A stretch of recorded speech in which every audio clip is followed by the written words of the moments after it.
Hello friends, मैं एक बार फिर से उपस्थित हूँ कहानी तलब तेरे इश्क की का अगला भाग लेकर। इसके पहले भी 5 भाग अपलोड हो चुके हैं। अगर आपने नहीं देखा तो प्लीज़ मेरे चैनल पर जाकर अवश्य देखें। आदर्श ने उसके मुंह से पानी का गिलास लगा दिया और दूसरे हाथ से उसका सिर सहलाते हुए कहा, आपसे इम्पोर्टेंट कुछ भी नहीं है जान, तो उन पेपर के कुछ टुकड़ों के लिए आप इतना ज़्यादा परेशान मत होइए। बोलते हुए आदर्श अब अपने पैरों पर खड़ा हो चुका था, पर आरवी ने उसकी बातों पर ध्यान नहीं दिया। उसने पानी पिया और झट से चेयर से उतरने लगे कि तभी उसका दुपट्टा कंधे से गिरने लगा, लेकिन गिरने से पहले ही आदर्श ने तुरंत संभाल लिया और दुपट्टे को वापस कंधे पर रख दिया। आराम से जान, इतनी भी क्या जल्दबाजी है, मुझे जाने दीजिए। बाहर मुझे अपना काम ऑन टाइम फिनिश करना है और घर भी जाना है। मैं कॉलेज गोइंग गर्ल हूँ, मुझे पढ़ाई भी करनी है, नोट्स भी बनाने हैं।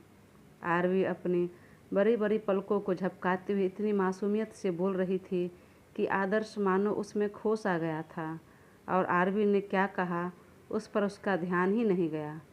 जब उसने कुछ जवाब नहीं दिया तो आरवी ने फिर कहा, सर बाहर कितने एम्प्लॉय हैं और मेरी फ्रेंड भी बैठी है, उन्हें पता चलेगा तो सब क्या सोचेंगे। हाँ, शायद आपको कोई कुछ नहीं कहेगा, पर मैं बदनाम हो जाऊंगी, आरवी ने बेहद आग्रहपूर्वक बोला। लेकिन आदर्श ने फिर उसकी बातों पर ध्यान दिए बिना ना में सिर हिला दिया। उसके ना बोलते ही आरवी की आंखों में तुरंत आंसू भर आए और आदर्श की तरफ सर उठाकर देखते हुए बड़े बड़े पलकों को झपकाकर आंसू को बाहर निकलने से रोकने लगी। प्लीज़ मुझे जाने दीजिए। मैं नहीं जानती आप मेरे बारे में क्या सोच रहे हैं, आप क्यों गुस्सा हैं, पर जो भी हुआ उस दिन बाय मिस्टेक हुआ। अगर आप बोलेंगे तो फिर से मैं सॉरी बोलने के लिए तैयार हूँ, लेकिन प्लीज़ मुझे जाने दीजिए, मुझे अपना काम पूरा करना है। बोलते हुए अब की बार आरवी की आंखों से आंसू लुढ़क कर गाल पर आ गए थे। उसके आंसू देखकर आदर्श को होश आया, मानो उसकी तंद्रा भंग हुई और अपने पॉकेट से रुमाल निकालकर उसके आंसू पोंछ दिया और आरवी का चेहरा हाथों में भरकर बेहद शालीनता से कहा, आपको कहा न मैंने कि किसी से डरने की ज़रूरत नहीं, मुझसे भी नहीं, और आप यहाँ काम करती हैं कब से। हालांकि उसके टच से आरवी को कोई बैड फीलिंग नहीं आई, बल्कि एक सुकून सा मिला। लेकिन फिर भी अगले ही पल गुस्सा करते हुए उसे दोनों हाथों से आदर्श को धक्का दे दिया और कहा, हाँ मैं यही काम करती हूँ, पर पिछले 3-4 दिनों से ही, और देखिए हर जगह ही आपकी गुंडागर्दी नहीं चलने दूंगी। और मैं लड़की हूँ इसका मतलब ये नहीं कि आप मनमानी करेंगे। आप मुझे यहाँ केबिन में क्यों ले आए हैं, मुझे बाहर जाने दीजिए, वरना मैं ज़ोर ज़ोर से चिल्लाना शुरू कर दूँगी। आरवी ने बेहद हिम्मत कर कहा, जो भी मन में आया सब कह दिया। उसके धक्के से आदर्श तो 1 इंच भी नहीं हिला, लेकिन फिर भी वह थोड़ा पीछे हो गया और झुककर उसकी आंखों में देखते हुए बोला, क्या कहा आपने, गुंडागर्दी? पर मैंने कब गुंडागर्दी की, कब देखा आपने करते हुए? और क्या मैं आपको गुंडा दिखता हूँ? गुंडा दिखते नहीं हैं, आप हैं, और देखा है मैंने गुंडागर्दी करते हुए, उस दिन रोड पर भी और कैफ़े में भी। आरवी हिम्मत करके सब बोल तो रही थी, लेकिन आँखों से आंसू भी भर रहे थे। यूँ आँख में आंसू भरकर बोलते हुए वह बेहद प्यारी और मासूम दिख रही थी।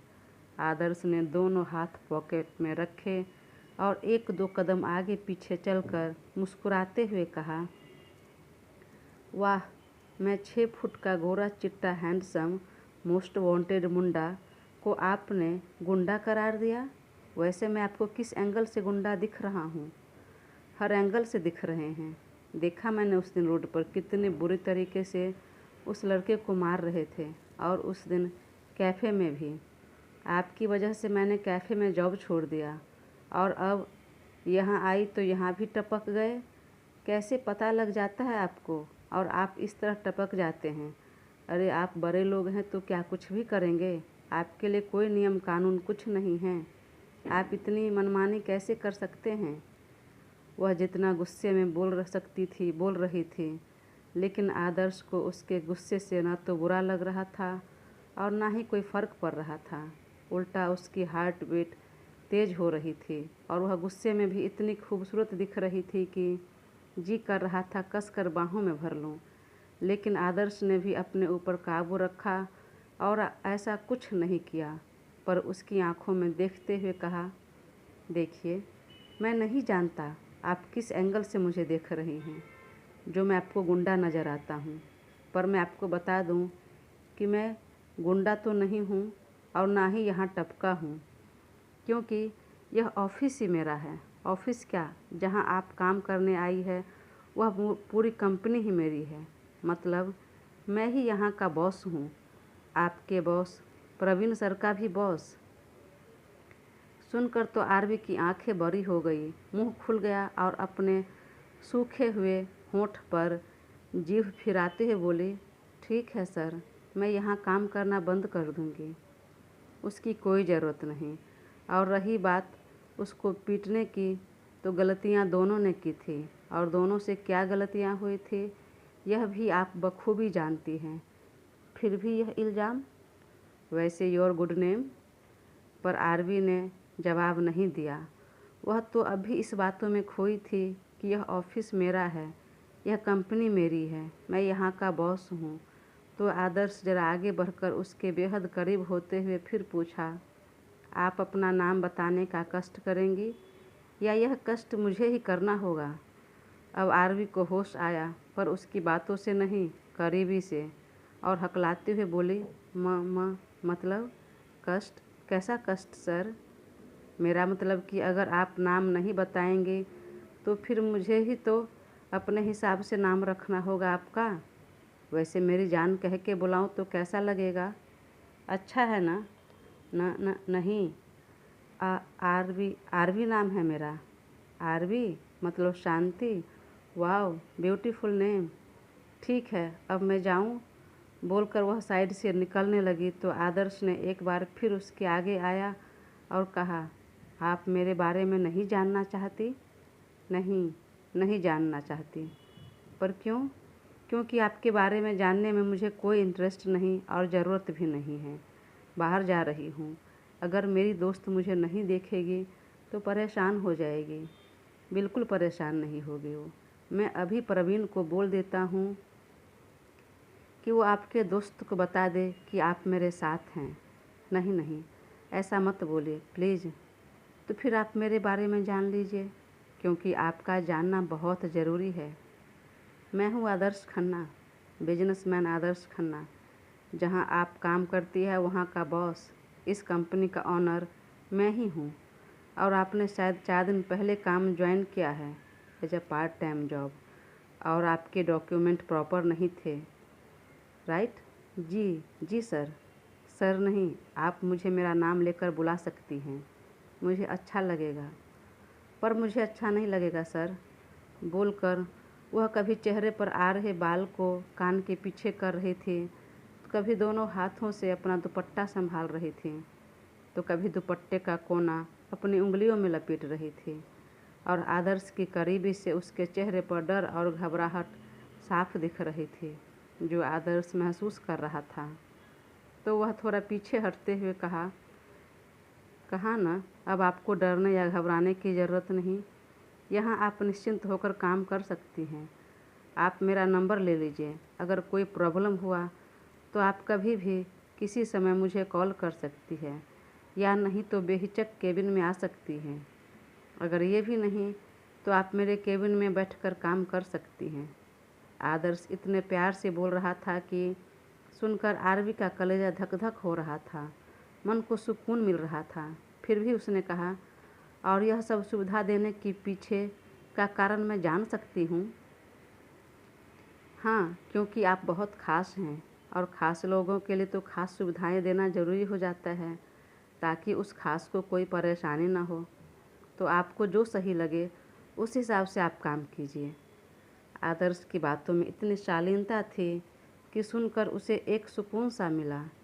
वैसे भी वह इतनी देर से वह बात कर रहा था, उसके करीब था, उसके बावजूद जरा भी मन में बुरे विचार नहीं आए, कोई निगेटिविटी नहीं लगा।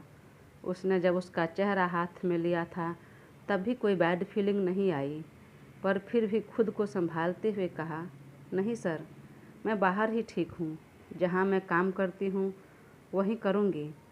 अचानक इस तरह आपके केबिन में बैठकर काम करना मुझे अच्छा नहीं लगेगा और बाकी सभी बातें बनाएंगे जो मैं नहीं चाहती। पर मैंने कहा ना आपको कि बाकियों की चिंता करने की ज़रूरत नहीं है। आपको नहीं होगी सर, आप बड़े लोग हैं, पर मुझे तो होगी। हम जिस फैमिली से आते हैं वहाँ इज्जत ही सबसे बड़ी बात होती है और मैं नहीं चाहती कि मेरी हरकतों की वजह से कोई मेरे ऊपर या मेरे परिवार के ऊपर उंगली उठाए। उसकी चिंता मत कीजिए आप। किसी में इतनी हिम्मत नहीं कि वह आदर्श खन्ना के होते हुए उसके खास पर कोई उंगली उठाए, वरना वह उंगली उठने से पहले तोड़ दूंगा। उसकी बातों में गुस्सा साफ झलक रहा था तो आरवी ने फिर चौंक कर उसकी तरफ देखा तो आदर्श ने तुरंत अपना लहजा बदला और मुस्कुराते हुए उसके पास आकर धीरे से कहा, आरवी, मुझे आपका नाम तो याद हो गया, अब आप भी मेरा नाम याद कर लीजिए और देखिए ना, आरवी और आदर्श, कितना अच्छा लग रहा है यह दोनों नाम। तो आज से नहीं बल्कि अभी से यह दोनों नाम एक साथ चलने वाले हैं, जीवन भर। वह आरवी के इतने करीब होकर बोल रहा था कि मुश्किल से उस दोनों के बीच में 1 इंच का ही फासला था। उसकी धीमी आवाज़ और सांस आरवी के कानों से टकरा रही थी और एक गुदगुदाहट सी हो रही थी। अनायास सांसें तेज हो गई और घबराकर उसने अपनी आंखें बंद कर ली तो आदर्श दूर हुआ और ऊपर से नीचे तक उसे स्कैन करने लगा। थोड़ी छोटी हाइट, पतली दुबली और गोरी चिट्टी, हल्के ग्रीन कलर की सलवार कुर्ती और दुपट्टा लिए अपने लंबे बालों को चोटी गूंथे, आँखों में हल्का काजल और छोटी सी बिंदी लगाए वह बेहद खूबसूरत लग रही थी। जी तो कर रहा था कि अभी मोबाइल निकाल कर एक पिक्चर क्लिक कर लूं, पर आरवी की नज़र में जो उसकी बुरी छवि बन गई थी उसे और बुरा नहीं बनाना था, तो आंखों ही आंखों में उसे स्कैन कर लिया, दिल में बसा लिया उसकी सूरत को। फिर साइड होते हुए बोला, आप बाहर जा सकती हैं। आरवी ने झटके में आगे कदम बढ़ा लिया, लेकिन फिर आदर्श ने उसकी कलाई पकड़ ली तो उसने तुरंत उसकी तरफ देखते हुए कहा, अब क्यों कलाई पकड़ ली? आपने तो कहा जाने के लिए। हाँ, पर इस तरह आप अकेली नहीं जाएंगी, हम दोनों साथ में चलते हैं। पर क्यों? क्योंकि आप मेरे साथ अंदर आई थी। इतने देर में आरवी को आदर्श की पहली बात अच्छी लगी तो उसने हौले से मुस्कुराकर कहा, हाँ, आपने बिल्कुल सही कहा। यूं तो आदर्श उसे देखते ही अपना दिल हार बैठा था और अब उसकी मुस्कान देखकर मानो पागल हुआ जा रहा था। उसने उसके हाथ पकड़ लिया और बोला, चलिए मेरे साथ। पर सर, मेरा हाथ नहीं, छोड़ दीजिए। नहीं छोड़ूंगा, अब कभी नहीं। नहीं सर, हम साथ में निकलते हैं, पर मेरा हाथ तो छोड़ दीजिए प्लीज़। इस तरह अच्छा नहीं लग रहा। आपको अच्छा नहीं लग रहा, पर मुझे अच्छा लग रहा है और मैं नहीं छोड़ूंगा। पर क्यों? क्योंकि छोड़ने का इरादा नहीं है मेरा। सर, आपके इरादे से दुनिया नहीं चलती है। इस तरह मैं आपके साथ बाहर गई और आप मेरी कलाई पकड़े रहे तो बाहर न जाने लोग क्या सोचेंगे और मेरे बारे में क्या कहानी बनाएंगे। और मैं अपना ऐसा कुछ भी काम नहीं करना चाहती जिससे मुझे या मेरे परिवार पर कोई उंगली उठाए। प्लीज़ सर, समझिए बात को, मैं पहले भी कह चुकी हूँ। अब की बार आदर्श ने उसकी बातों पर ध्यान दिया। वह झटके में मुड़ा और उसकी तरफ देखते हुए कहा, दुनिया की परवाह छोड़िए, बस आप बताइए कि मेरा टच आपको ऑकवर्ड तो नहीं लगा, बुरा तो नहीं लगा? अगर आपको बुरा नहीं लगा तो बाकी किसी के बारे में भी सोचना छोड़िए। कोई क्या सोचता है उसकी परवाह करना बंद कीजिए। और किसी की इतनी हिम्मत नहीं कि मेरे होते हुए आप पर उंगली उठा दे या कुछ कह दे। ये मान लीजिए और मुझ पर भरोसा कीजिए, आज के बाद आपकी और आपके परिवार की मर्यादा की रिस्पॉन्सिबिलिटी मेरी है। यह सुनते ही मासूम से आरवी की धड़कनें तेज हो गई। वह अपनी नीली आंखों से गौर से आदर्श को देखने लगी, उसकी बातों को सुनने लगे। शायद पहली बार किसी ने उसे ऐसा कहा था और उसको इसलिए सुनना भी काफ़ी अच्छा लग रहा था। वह चाहकर भी मना नहीं कर पा रही थी। तो आदर्श ने उसका हाथ छोड़ दिया और बोला, जाइए, आप अपना काम कीजिए। और हाँ, आज के बाद आप कभी खुद को अकेला नहीं समझेंगी। मैं हर वक्त आपके साथ रहूँगा। ना चाहते हुए भी आरवी ने हाँ में सिर हिलाया और केबिन से बाहर निकल गई और उसे जाते हुए आदर्श देखता रहा। एक तो मुंबई जैसा शहर और ऊपर से आज के जनरेशन जो कि दिखावे में बिलीव करती है, पर वो लड़की ऐसे शहर में रहने के बावजूद भी कितनी सिंपल, सोबर, डिसेंट सी, ऊपर से खूबसूरती और सादगी, उफ, वह सबसे अलग लग रही थी। आरवी गेट से निकलते निकलते एक बार कुछ देर के लिए रुकी तो आदर्श भी रुक गया, इस आस में कि वह पलट कर देखे, पर वो देखे बिना बाहर निकल गई। आदर्श वापस अपने चेयर पर बैठ गया और मुस्कुराने लगा। थैंक यू भगवान जी, मेरी बेचैनी दूर करने के लिए, मेरे प्यार को मुझसे मिलाने के लिए, मेरी इतनी हेल्प करने के लिए। अब आगे का रास्ता मैं खुद क्लियर कर लूँगा। ये पहली मुलाकात थी तो हाँ, फ़िलहाल उसका इनकार है, पर मुझे यकीन है बहुत जल्दी उसे भी इकरार हो जाएगा। मैं मना लूँगा। वह डर रही है, थोड़ी नादान है, पर बहुत प्यारी है वो। आई लव हर। फिर वह उठकर खिड़की पर आया और बाहर देखते हुए कहा, अभी आप दिख नहीं रहे हो चंदा जी, रात में घर आकर बात करता हूँ आपसे। और थैंक यू आपको भी मेरी जान से मिलाने के लिए। पर हाँ, ज़्यादा खुश मत होइए, आपसे ज़्यादा खूबसूरत मेरी चांद है। बोलकर वह वापस अपने चेयर पर आ गया और काम में बिजी हो गया। वहीं आरवी जल्दी से आई और अपने चेयर पर बैठकर वापस काम में लग गई। बाकी एम्प्लॉयज़ ने देखा, पर किसी की हिम्मत नहीं थी जो कुछ पूछे या उसकी तरफ देखे। बस नज़र दबाए इशारों इशारों में बात कर रहे थे। तभी एक बार पॉकेट में हाथ डाले यूं ही आदर्श आ गया और सबकी बोलती बंद कर हो गई। आरवी को भी महसूस हुआ, पर उसकी हिम्मत नहीं हुई कि नज़र उठाकर आदर्श की तरफ देखे, तो वह सिर झुकाकर अपना काम करती रही। तभी सिद्धि उसके पास आई। वह दूसरे फ्लोर पर काम कर रही थी। वह आते ही बोली, अरे कहाँ चली गई थी? मैंने कितनी बार ढूंढा, कितना पूछा, प्रवीण सर से भी पूछा, लेकिन उन्हें भी नहीं पता चला। कहाँ चली गई थी? काम ख़त्म हुआ तेरा? जल्दी से काम ख़त्म कर, टाइम देख, 8 बजने को आ गए, हमें निकलना भी है 9 बजे। अब आरवी को याद आया कि पिछले 2 घंटे से वह आदर्श के केबिन में थी। अरे वो एक पेपर तैयार करने के लिए दिया था प्रवीण सर ने, मैं वही सबमिट कर रही थी। बोलकर आरवी ने तुरंत नज़र झुकाकर अपने काम में बिजी हो गई ताकि उसका झूठ पकड़ा न जाए। अच्छा ठीक है, जो भी काम है अब जल्दी ख़त्म कर, हमें जल्दी से निकलना भी है। याद है, कॉलेज के कुछ नोट्स भी करना है, तो आज अपना काम ख़त्म कर दें। इधर ही पेंडिंग रहा तो फिर काम का बर्डन बढ़ जाएगा। आरवी ने हाँ में सिर हिलाया और काम करने लगे और सिद्धि वापस अपने चेयर पर जाने लगी। ठीक उसी समय अक्षत आया और उसकी नज़र सिद्धि से टकराई तो एकटक उसे देखने लगा। ब्लू जीन्स, येलो कलर का टॉप पहने, कंधे तक कर्ली बाल को खुला छोड़े वह बेहद खूबसूरत लग रही थी। कुछ देर तक वह मानो सिद्धि में खो गया, पर सिद्धि ने उस पर बिल्कुल भी ध्यान नहीं दिया और वह अपने फ्लोर पर जाने लगी। तभी अक्षत को याद आया, अरे मैं क्या काम से आया था और क्या करने लगा। मन में बोलकर खुद को एक चपत लगाया और सीधे आदर्श के केबिन के तरफ बढ़ गया। लेकिन तब तक आदर्श खुद केबिन से बाहर आ चुका था और दूर से ही काम कर रही आरवी को देख रहा था। आरवी को भी जब महसूस हुआ तो थोड़ी सी नर्वसनेस सी हुई, पर वह सिर झुकाए काम करती रह गई।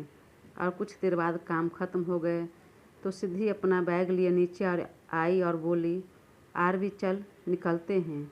तो आरवी ने हाँ में सिर हिलाया। तो आदर्श ने कहा, Aarvi, do you have finish your work? Yes sir. Adarsh का चेहरा जरा अंधेरे में था तो सिद्धि ने ठीक से देखा नहीं और बोली, वह आपको क्यों बताएगी? हमने कितना काम किया, क्या काम किया है और पूरा किया है कि नहीं? आप हमारे बॉस नहीं हैं, प्रवीण सर को बता देंगे हम। तभी आरवी ने धीरे से उसको चिमटी काटी और कुछ बोलने के लिए उसको नीचे झुकने के लिए कहा, लेकिन सिद्धि ने ज़ोर से कहा, प्लीज़ शांत रह, हर बात में डरना शुरू कर देती है। अरे ऐसे लोग हर जगह मिलेंगे, तू डरती रहेगी और ये सब यूं ही डराते रहेंगे, तो चुप रह। ऐसे ऐसे को अच्छे से जवाब दो, तभी जाकर शांत बैठते हैं। खुद कितना काम किया है पता होगा इन्हें। तभी आदर्श सामने आया। दोस्तों, कहानी आगे जारी रहेगी। प्लीज़ अपना साथ बनाए रखें और चैनल को सब्सक्राइब कर मुझे ज़रूर सपोर्ट करें। और हाँ, मेरा डिवाइस वीडियो सेव करते समय ही टूट गया, उसका डिस्प्ले चला गया है, तो हो सकता है अगली कहानी का पार्ट आने में थोड़ा वक्त लग जाए। प्लीज़ अपना साथ बनाए रखें। Thank you.